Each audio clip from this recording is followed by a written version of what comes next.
चाइनानिफ्राय बम लाबोनानै नोंसिनि न'आव बेफ्रुगोन आं नोंसोरबो थैगोन आंबो थैगोन चाइनानिफ्राय लाबोयोना जापाननिफ्राय लाबोयो ओंखारलां जायगा गैया नोंसा बे न'आव पुलिसफोरजों जानो लोंनो सुख मोना होननाया नोंमारगौसो नामालै मास दिनि पास जाबा चाइनायावसो फरायनो सानदोंमोन आङो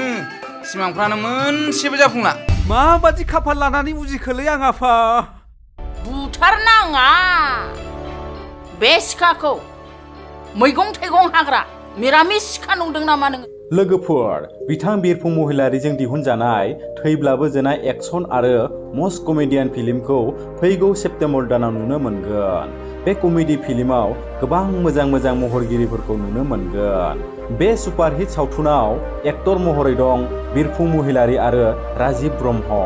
बे मुभियाव एक्ट्रिस महरै दं माइनाव नोंथांमोना बे सावथुनाव गोबां दावगाफुनाय फेस्ला महरगिरिफोरखौ नुनो मोनगोन बे सावथुनाव मेन रल खालामदों दांखो लोदो आरो मानिया गुन्दा आरो बिथां अनिल लोगोफोर बर'नि मुंदांखा एक्टर राजिब ब्रह्मा बिथांखौ बे मुभियाव पुलिसनि रल खालामनायखौ नुनो मोनगोन नोंथांमोना बे एक्सन कमेडि फिल्मखौ फैगौ सेप्तेम्बर दाननि 5 खालाराव चिरां जिल्लानि आमटेका पुर्निमा फिल्डआव गिबि खेब दिन्थिफुंनाय प्रेमियार श' नुनो मोनगोन नोंथांमोना बै सानखालि गासैबो महरगिरिखौनो नुनो मोनगोन लोगोफोर बे सावथुननि स्क्रिप्टखौ सुजुदों बिथां बिरफुं महिलारि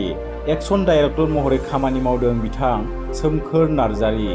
बे थैब्लाबो जेना सावथुनाव डाइरेक्सन खालामदों बिथां बिरफुं महिलारियानो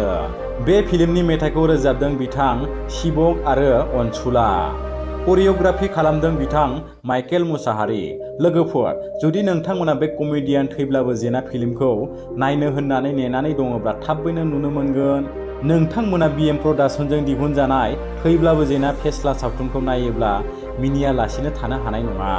बे सावथुनखौ बयबो नायगोन होननानै आसा खालामबाय लोगोफोर नोंथांमोना बिब्दिनो बर' सावथुन मुलुगनि सेलिब्रिटिनि आपडेट नायनो मोजां मोनोब्ला अन्नानै भिडिअखौ लाइक खालाम लोगोसे भिडिअखौ शेयार खालामबानो जाबाय जुदि नोंथांमोना चेनेलाव गोदानै फैदोंब्ला चेनेलखौ अन्नानै साबस्क्राइब खालामबानो जाबाय लोगोसे खाथियावनो थानाय बेल आइकनखौ अलाव थुना लाबानो जाबाय